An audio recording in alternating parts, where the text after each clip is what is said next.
Salat subuh rahimakumullah, para asatid beserta timnas Majelis Tabligh Pimpinan Pusat Muhammadiyah yang hari ini mungkin ini subuh terakhir kita ibadah di sini untuk kegiatan timnas fase yang kedua ini.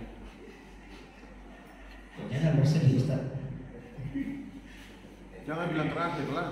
Untuk timnas ini nanti kita selalu ada bulan. Mudah-mudahan dengan hadirnya subuh kali ini mendapatkan berkah dan ridha dari Allah Subhanahu wa taala. Amin ya rabbal alamin. Dengan mengucapkan rasa syukur, lafaz alhamdulillah rabbil alamin. Segala puji bagi Allah, Tuhan semesta alam. Karena banyak nikmat yang kita terima saat ini tanpa melalui perantara. Nikmat yang tanpa izin dari kita, namun langsung kita rasakan. Nikmat yang tidak perlu kita bayar secara tunai, namun dapat kita tunaikan, yakni nikmat bernapas. Ada banyak saudara kita di luar sana yang mungkin saat ini masih butuh bantuan untuk menarik napas dan mengembuskan, misalkan di rumah sakit, gitu ya. Dan kita lihat di sini para jamaah bernapas dengan santai, tidak dengan gebukan, tidak dengan dorongan, tidak dengan selang napas dan lain-lain. Maka ini nikmat terbesar di antaranya. Mudah-mudahan dengan nikmat inilah kita bisa taat beribadah kepada Allah Subhanahu wa taala. Amin ya rabbal alamin.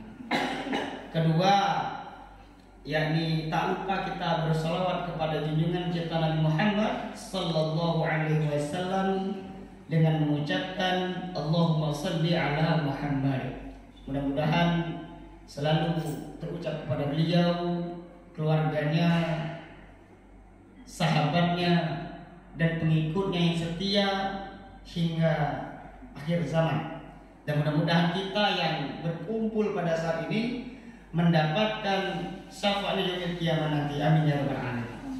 Hadirin jamaah rahimakumullah, saya izin untuk menyampaikan sebuah nasihat untuk mengingatkan diri sendiri dan kepada para jamaah sekalian.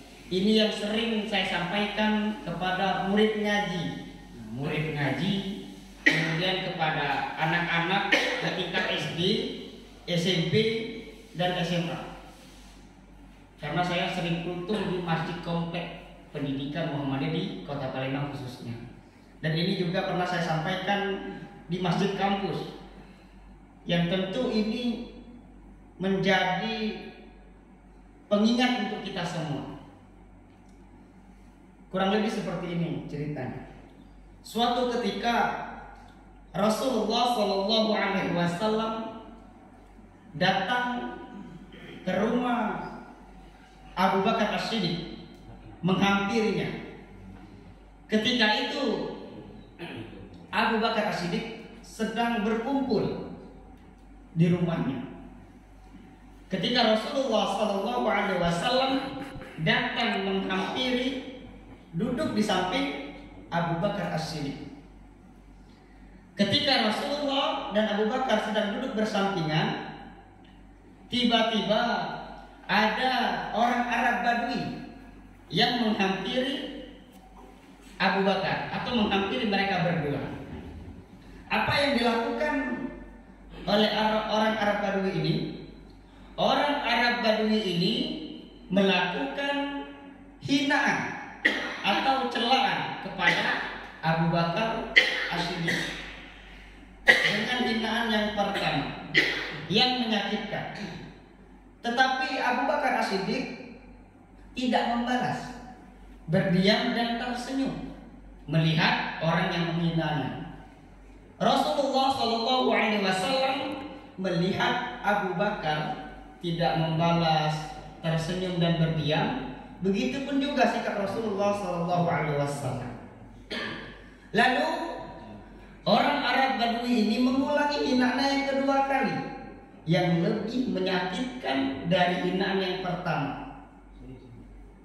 Kemudian Abu Bakar As-Siddiq melihat hinaan yang kedua kali, yang menyakitkan dari hinaan yang pertama, celaan yang pertama. Abu Bakar As-Siddiq pun tidak membalas, berdiam diri dan tersenyum melihat orang yang menghinanya. Rasulullah Shallallahu Alaihi Wasallam melihat Abu Bakar tidak membalas, berdiam dan tersenyum, juga tenang, diam dan tersenyum. Lalu tak lama kemudian orang Arab Badui ini mengulangi hinaannya yang ketiga kali dengan hinaan yang lebih pedih, yang lebih menyakitkan dari hinaan pertama, celaan yang kedua, dan hingga yang ketiga kali dia mengulanginya. Lalu Abu Bakar As-Siddiq melihat hinaan yang ketiga kali. Abu Bakar As-Siddiq membalas hinaan kepada orang yang menghinanya dengan hinaan yang sama. Nah, melihat Abu Bakar As-Siddiq membalas hinaan kepada orang yang menghinanya, Rasulullah Shallallahu Alaihi Wasallam pergi dari samping Abu Bakar tanpa pamit. Kemudian Abu Bakar As-Siddiq melihat Rasulullah Shallallahu Alaihi Wasallam yang pergi dari sampingnya tanpa pamit, menghentikan hinaan kepada orang yang menghinanya. Lalu Abu Bakar As-Siddiq mengejar Rasulullah. Singkat cerita, Abu Bakar As-Siddiq mengejar. Wahai Rasulullah, kata Abu Bakar, mengapa engkau pergi dari sampingku? Dan Abu Bakar melanjutkan pertanyaannya. Wahai Rasulullah, kata Abu Bakar, mengapa ketika ada orang yang menghinaku